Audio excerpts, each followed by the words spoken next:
Easy Red 2, one of the best World War II shooters ever made, and it's still continuing to grow. I won't waste your time. If you have an extra $27 laying around and you want a damn good time, I would recommend buying this game, especially if you're into World War II shooters. This game is out right now on PC, Xbox, and Nintendo Switch with a planned release for PlayStation this Friday, the 28th. This game is like a comfort food for the soul. It strikes a real specific itch for me. Since I was a kid, I relished at games like Battlefront, Medal of Honor, and the original lineup of the Call of Duty games. I loved the large-scale chaotic battles you could get into, and damn, this one serves it up with the brass still smoking. It becomes full-scale, straight-up war. The odd thing is, even though it's an action-focused game, I can really just sit down and relax. Whether I'm at a desktop or I'm playing on the couch with a Lenovo Legion Go, this game just runs damn good, and it's always a good time. The thing I love is I can just shut my brain off and have chaotic fun. Or if I want to get a little more into it, I can strategize and think critically and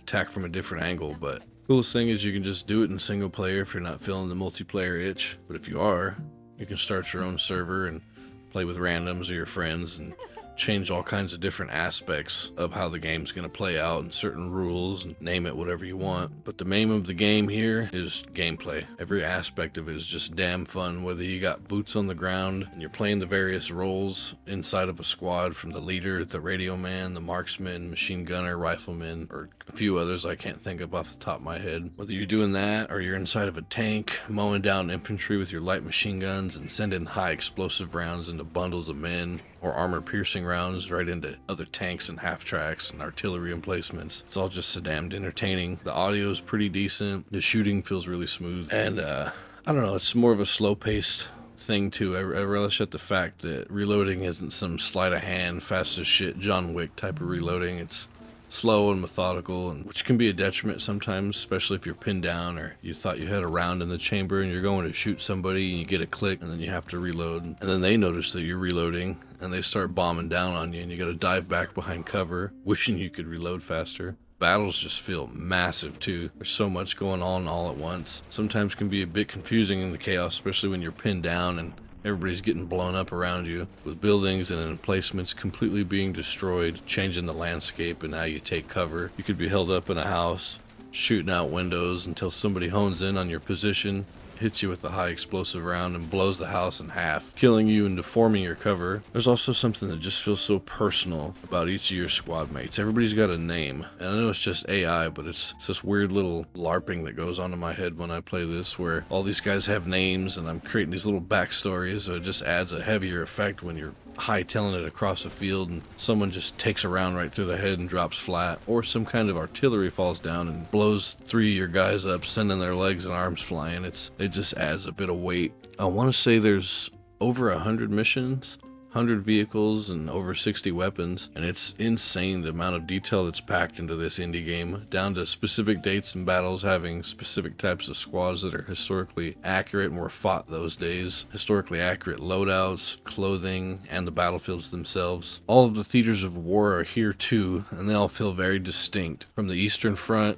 to the Western Front and the Pacific, it's all there. I absolutely love the multiplayer aspect. I love it for the fact that I can start up my own server. Like I said earlier, you can set the attributes however you want them. You can start up an individual mission or a full campaign where it runs through the whole entire battle. But just being able to have all my friends and randoms join, it's nothing like getting in a tank with a couple of your friends and causing absolute havoc, LARPing like it's the movie Fury, or having a few of your friends on the ground, some in a tank, some in the sky, calling things out that need to be blown up, or calling out how the situation on the battlefield is changing. Co-op aspect of this game is one of the funnest experiences I've had in many years. Not everything is rainbows and sunshine though. This game is amazing, but there are a few things here and there that can take you out of the experience. Often you'll find yourself in a situation where your men can be right in front of you with the enemy, and for some reason nobody's busting off shots. Other than minor visual glitches and the occasional AI buffoonery, I don't really have any complaints about this game. $9 gets you the base game, and each DLC pack is about $6 a piece. So all in all, $27 gets you everything, and it's an absolute metric